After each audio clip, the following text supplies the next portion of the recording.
अस्सलाम वालेकुम my YouTube family, welcome back to my channel. I hope आप सब बिल्कुल ठीक होंगे। इस वीडियो में मैं आपको बताऊंगी पैसे बचाने के कुछ तरीके। आपने अपने इर्द गिर्द देखा होगा, बहुत सारे लोग कंजूसी करते हैं, किसी चीज़ पे पैसे खर्च नहीं करते हैं, ना खाने पीने पे, ना घर पे, ना कहीं भी शॉपिंग पे। अलबत्ता वो अपनी ज़िंदगी के एक मोड़ पे आते हैं कि वो अपना ट्रिपल स्टोरी घर बना लेते हैं, लेकिन इसको भी ज़लालत की एक किस्म कहते हैं कि आप सारी ज़िंदगी आप कंजूसी करके गुजारते हैं और एंड पे आप घर बना लेते हैं। तो चलें जी, उससे बेहतर है कि हम देखें कि कैसे हम पैसों को बचा सकते हैं। तो सबसे पहला जो तरीका है वो है, कैसे हमें ये जान लेना ज़रूरी है कि पैसों को कहाँ इस्तेमाल करना चाहिए। पैसों की हमें वहाँ इस्तेमाल करना चाहिए जहाँ उनकी ज़रूरत होती है। हमें बिला वजह इधर उधर पैसे इस्तेमाल नहीं करने चाहिए। जैसे किसी की शादी आती है, फंक्शन आता है, तो हम क्या करते हैं, हम धड़ाधड़ शॉपिंग करना स्टार्ट कर देते हैं, कपड़े लेना शुरू कर देते हैं। इससे पहले वक्त गुजरा होता है, उसमें भी हमने पैसे लगाए होते हैं, शॉपिंग की होती है। तो हम ये नहीं देखते कि हमारी अलमारियों में पहले कितने कपड़े पड़े हुए हैं, हमें उन्हें पहनना चाहिए या नहीं, हमें पर्स लेना चाहिए नहीं, हमें जूता लेना है नहीं।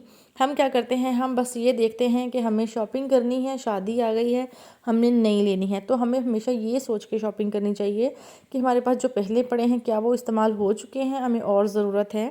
तो इसी तरह से जी, दूसरा तरीका है कि हमें हमारी ज़रूरियात और पैसों के बीच में मतवाज़न कायम करना है।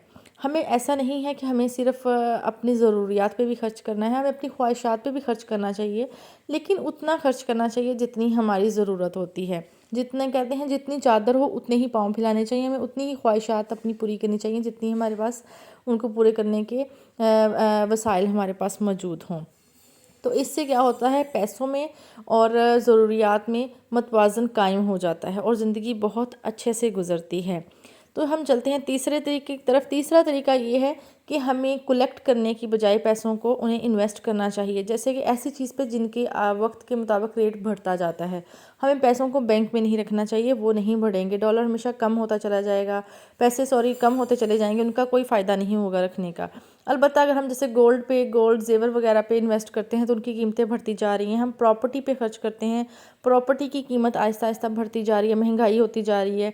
तो हमें ऐसी चीज़ें परचेज़ करके रख लेनी चाहिए। अपने बैंक बैलेंस में तो नहीं रख सकते, अलबत्ता अपनी ज़िंदगी में ऐसी चीज़ें ले लेनी चाहिए जिनका वक्त आने पे हम अगर बेच के भी उनको पैसे लें तो वो हमें डबल मिलेंगे।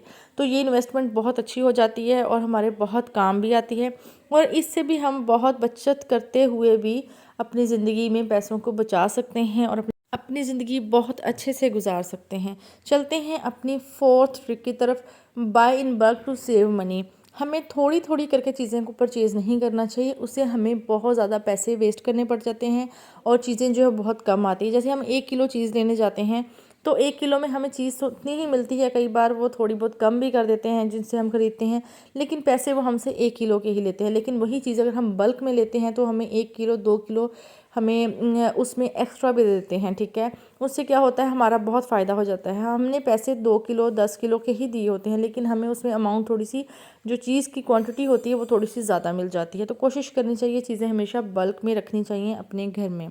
तो चलते हैं अपनी लास्ट ट्रिक की तरफ, क्योंकि वो एक जापानीज़ मेथड है पैसों को सेव करने का, जिसमें उनका सबसे पहला तरीका होता है सर्वाइवल। वो पैसों को ना 4 पोर्शंस में डिवाइड करके 4 एनवेलप बना के रख देते हैं अपनी मंथली पेमेंट के, ठीक है। उसमें सर्वाइवल में वो रखते हैं जिनको उनको बहुत ज़रूरत होती है, एमरजेंसी में मेडिसिन वगैरह के लिए आ जाती है। ऑप्शनल वो ऑप्शन रखते हैं कि कहीं भी कोई भी ज़रूरत हो सकती है, वो किसी भी टाइप की हो सकती है। कल्चरल वो होती है जिसमें हम हज उम्रा कह सकते हैं, उनका जनरल जो फेस्टिव होते हैं वो कह सकते हैं, मतलब कुछ भी हो सकता है। और एक्स्ट्रा वो होते हैं जिसमें वो अपने रिश्तेदारों के लिए, अपने लिए गिफ्ट्स वगैरह परचेज़ करते हैं। तो ये होती हैं ज़रूरियात जो पूरी भी हो जाती हैं और बचत भी हो जाती है। तो अगर आपको मेरी वीडियो अच्छी लगी हो तो इसको लाइक कीजिएगा, मेरे चैनल को सब्सक्राइब कीजिएगा, ताकि आपको आने वाली नेक्स्ट सारी वीडियो मिल सकें। अल्लाह हाफिज़।